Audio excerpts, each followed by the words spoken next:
Buka Al-Baqarah ayat 151, paling kanan sebelah bawah. Kama arsalna fikum rasulan minkum. Kami kabulkan nih, kami utus seorang rasul dari kalangan kalian.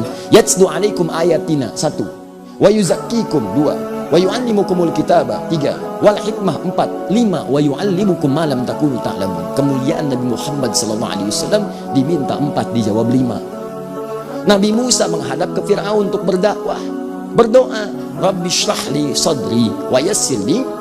Ya Allah, mohon lapangkan hatiku, kalau dicela aku bisa menerima, sabar aku, mudahkan urusanku. Nabi Musa itu kurang apa? Nabi Rasul dekat dengan Allah, berdoa kepada Allah, dikabulkan. Nabi Muhammad belum berdoa, turun ayat. Musa minta Rabbi syrahli, Nabi Muhammad belum minta alam nashrah laka sadrak. Perhatikan, Nabi Musa Rabbi syrahli sadri, ya Allah lapangkan hatiku, lapangkan jiwaku, ya minta dikabulkan. Nabi Muhammad belum minta, turun ayat alam nashrah laka sadrak. Musa minta wa yassir li amri, dikabulkan. Nabi Muhammad gak minta, turun ayat wa nuyassiruka lil yusra. Nabi Isa alaihissalam jaraknya 600 tahun sebelum kedatangan Nabi Muhammad SAW, sama, bahkan sebelum lahir sudah ngasih kabar gembira kepada umatnya. Buka Quran surah 61 ayat ke-6 itu, paling kiri sebelah atas. Wa mubasysyira bi rasulin ya'ti min ba'di ismuhu Ahmad. Ngasih kabar ke umatnya, saya kasih kabar gembira ya, akan datang kabar gembira. Ini hukum dunia mengatakan kabar gembira itu dikasih tahu kalau bayinya sudah lahir. Ini bayinya belum lahir, 600 tahun sebelumnya udah ngasih kabar gembira. Ginilah, antum misalnya, maaf ya, siapa nama? Akbar, Masya Allah. Akbar apa? Saya panggil Muhammad Akbar Firdaus, pakai awalan ya, jangan tunggal. Akbar, Muhammad Akbar Firdaus. Saya panggil tiga-tiganya bagus lah. Saya panggil Muhammad misalnya ya. Firdaus, Akbar Firdaus, saya panggil Firdaus sajalah. Firdaus, Masya Allah, ngasih kabar ke temannya, siapa namanya? Fajri, Masya Allah, Fajri, Alhamdulillah, saya punya anak, siapa namanya? Muhammad. Gimana anaknya? Nanti setelah menikah. Kira-kira gimana respon antum? Di mana-mana orang ngasih kabar gembira, lahir bayinya ngasih kabar gembira. Ini saking mulia Nabi Muhammad SAW, saking mulianya, belum lahir sudah ngasih kabar gembira. Saking senangnya dengan kedatangan Nabi Muhammad SAW, padahal 600 tahun sebelum datang. Saking bahagianya Nabi Isa mengatakan pada umat, Nabi Isa, Mesias, Yesus mengatakan pada umatnya, akan datang Rasul setelah aku. Aku Nabi, aku Rasul, tapi setelah aku akan datang Rasul yang sangat mulia. Ismuhu Ahmad, gembira padahal belum lahir. Anda bayangkan, Nabi Isa itu Nabi, Rasul. Lahirnya luar biasa, wafatnya luar biasa. Naik ke langit kemudian diangkat dengan cara yang sangat luar biasa. Nabi belum lahir sudah gembira. Ente siapa? Nabi bukan, Rasul juga bukan, surga belum ada jaminan, amalan masih berantakan, hisab menegangkan, gak ada kegembiraan di hadapan Nabi Anda sallallahu alaihi wasallam. Itu siapa? Dia aneh kalau ada orang yang gak gembira. Nabi Rasul ya gembira, masa antum bukan Nabi bukan Rasul gak gembira? Paham ya? Tuh, awas. Nah ini sangat menarik teman-teman sekalian. Nah nanti kita lihat Nabi Isa ngasih nama siapa? Disebutkan dengan nama apa? Ahmad. Lihat Ahmad. Ini saya bahas dengan tuntas dulu nih. Ini masih pengantar nih, belum ke intinya. Ahmad. Sementara ketika diberi nama beliau lahir diberi nama dengan apa? Muhammad. Bahkan disebutkan dalam Quran 4 kali, Ahmad sekali. Lihat nih di antara mukjizat penamaannya, jarang disebutkan ini. Ahmad sekali disebut dengan Muhammad 4 kali. Lihat baik-baik, Muhammad 4 kali. Quran surah 3 ayat 144, Quran surah 33 ayat ke-40, Quran surah ke-47 dengan namanya ayat kedua, dan Quran surah ke-48 ayat 29. 4 kali dengan nama Muhammad, sekali dengan nama Ahmad. Kalau disebutkan Muhammad, itu bentuk superlatif, sighah mubalaghah dari kata Mahmud, yang punya hubungan baik dengan sesama, hablum minan nas, dengan lingkungan bahkan, sehingga datang pujian mengalir kepadanya. Kalau Anda dipuji dari luar, itu disebut dengan Mahmudun, persis seperti Mukarram. Ya, Al-Mukarram artinya melekat pujian kepadanya, karena hubungan baik dengan sekitarnya, perhatian, bagus, baik. Jangankan pada manusia, pada hewan, itu luar biasa perhatian. Bahkan saat orang menyembelih, oleh Nabi diperhatikan, hei jangan sakiti hewannya, idza dzabhtum fa ahsinudz dzibhah. Kalau kalian menyembelih, sempurnakan sembelihan, baguskan, jangan berikan penderitaan kepada hewan, karena itu dicontohkan sekali goresan, gesek, ya, gorok sekali sudah selesai. Ya, jangan sampai menyakiti hewannya. Bahkan saat Anda akan menyembelih pun kata Nabi, tajamkan pisaunya. Bahkan saat menajamkan pisaunya itu pun jangan di hadapan hewan yang akan disembelih. Siap-siap ya, siap-siap. Sabar nanti ya, sabar. Kandidat selanjutnya, kandidat. Nah, itu pada tumbuhan, silakan cek pada tumbuhan. Bahkan dalam suasana perang, kata Nabi, jangan rusak tanaman.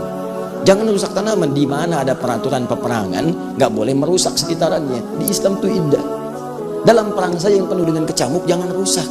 Makanya heran kalau ada orang-orang tidak ada perang, dia nebangin pohon, dia gundulin hutan, nyebabin banjir, ya banjirnya banjir badang, banjir macam-macam dan sebagainya. Dosanya besar tuh. Dosanya besar. Dalam perang aja dilarang merusak tumbuhan. Ini nggak ada suasana perang, nebangin macam-macam sampai mengakibatkan musibah. Anda bisa bayangkan nggak? Dosanya besar. Nah, jadi ada hal-hal yang kelihatan kecil tapi dampaknya banyak. Itulah Muhammad. Kenapa disebut dengan Muhammad? Baiknya luar biasa. Nah, Nabi Isa itu punya sifat-sifat yang mirip-mirip sama dengan Nabi Muhammad.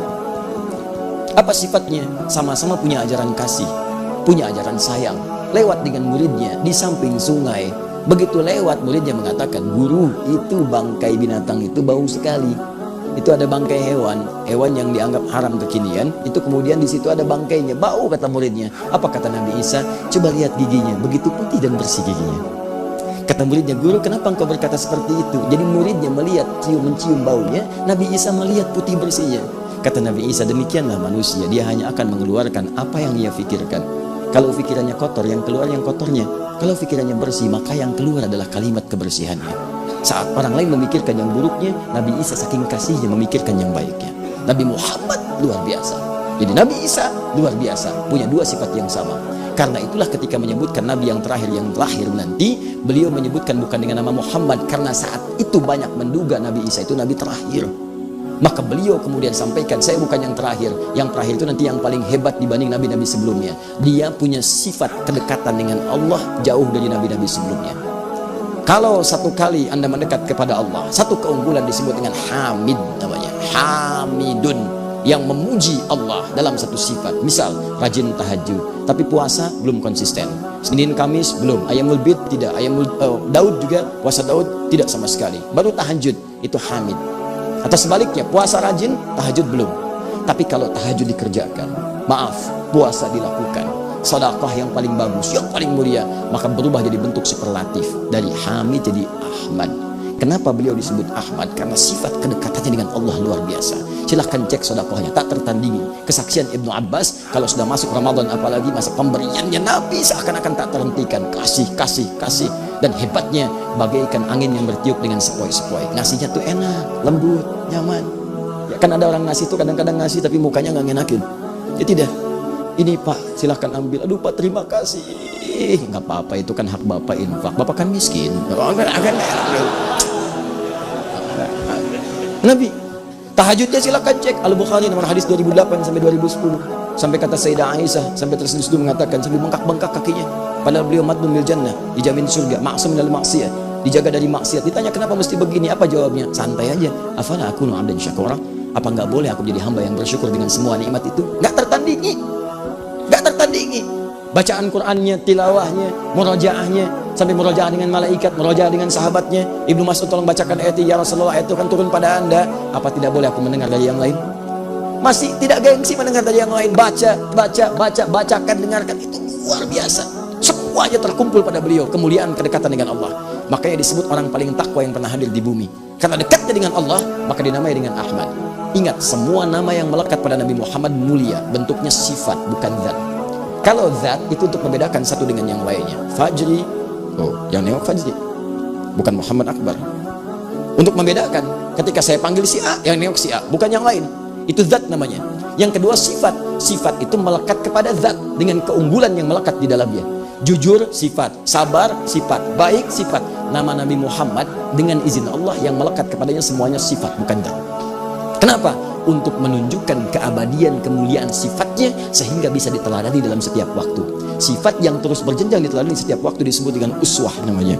Maka turun Quran surah ke-33 ayat 21. Laqad kana lakum fi Rasulillahi uswatun hasanah. Ini dari segi penamaannya. Lahirlah sosok disebut dengan Muhammad, disebut dengan Ahmad.